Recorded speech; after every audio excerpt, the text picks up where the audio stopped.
Dulu kita mengenal pola makan sehat melalui konsep 4 sehat 5 sempurna.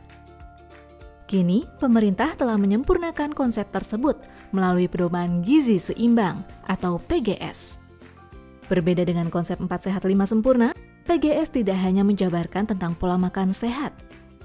Dalam PGS, turut dijabarkan tentang panduan makan sehat dan pola hidup sehat, yang meliputi aktivitas fisik dan kebersihan diri.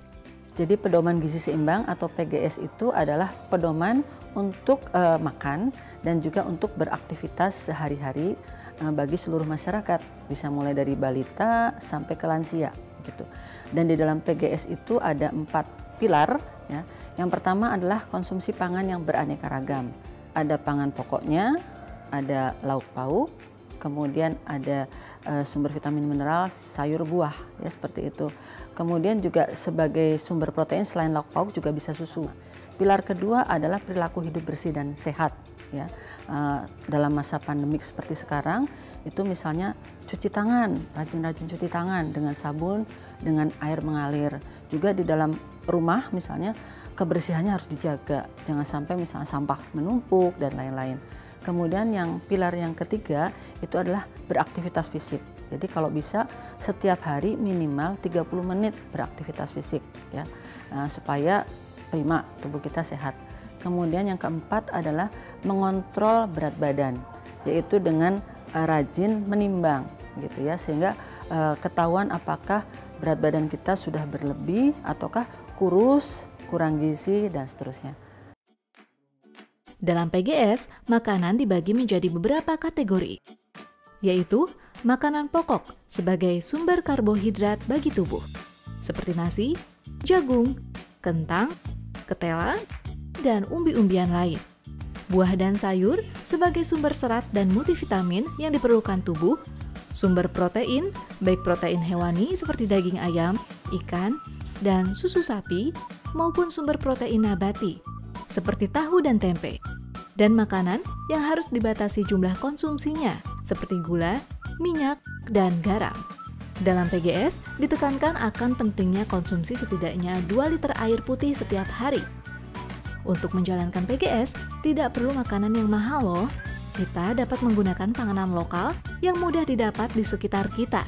Cukup pastikan makanan yang akan kita konsumsi beragam, bersih, dan aman. Pada PGS juga dijelaskan bahwa tiap kelompok umur memiliki kebutuhan gizi yang berbeda, sehingga porsi makanannya pun tidak dapat disamaratakan. Misalnya, dalam sebuah keluarga kebutuhan gizi ayah, ibu, dan anak tentu berbeda, sehingga porsi makanannya pun perlu diatur. Jangan sampai porsi makan anak sama dengan porsi makan orang tua ya. Memang kalau setiap kelompok umur itu kan mempunyai kebutuhan gizi yang berbeda-beda ya, antara misalnya balita dengan lansia, dengan remaja misalnya, itu kebutuhan zat gizinya berbeda. Contoh misalnya remaja itu kan dalam masa aktif-aktifnya. Kemudian dia membutuhkan zat gizi yang lebih dibandingkan misalnya orang seumur saya yang sudah lebih tua gitu ya. Oleh karena itu memang harus disesuaikan dengan umur ya, dan juga dalam kondisi misalnya fisiologis tertentu, misalnya ibu hamil, ibu yang sedang menyusui, itu juga kebutuhan zat gizinya berbeda dibandingkan ibu yang dalam keadaan tidak hamil, tidak menyusui ya, seperti itu. Jadi makanannya pun jumlahnya berbeda. Untuk mengetahui komposisi makanan yang sesuai dengan tiap anggota keluarga, dapat mengacu pada tabel berikut ini. Atau bisa juga menggunakan kartu putar porsimetri seperti ini. Dan untuk menakar porsinya, ikuti panduan porsi berikut ini.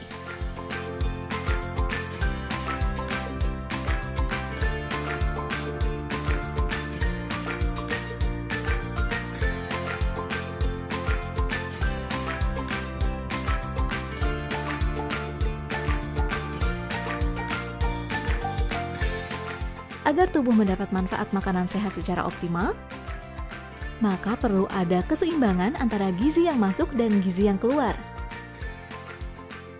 Jadi pada prinsipnya sih patokan yang umum tadi kalau bisa dipenuhi, misalnya setiap hari berolahraga. Kalau untuk lansia nggak boleh yang berat-berat berolahraganya ya, jalan kaki saja pelan gitu, keliling kompleks atau mungkin di halaman rumah keliling-keliling ya, itu sudah cukup kalau untuk lansia ya. Bahkan tidak boleh berolahraga yang berat gitu. Nah kemudian kalau untuk balita ya diajak bermain misalnya ya, ada main-mainnya agak ada geraknya begitu. Kemudian kalau ibunya berolahraga diajak, kalau misalnya Sabtu Minggu masa libur misalnya diajak supaya ada olahraganya juga. Dengan mengaplikasikan PGS, maka seluruh anggota keluarga akan lebih mudah untuk mencapai status gizi baik, sehat, dan produktif.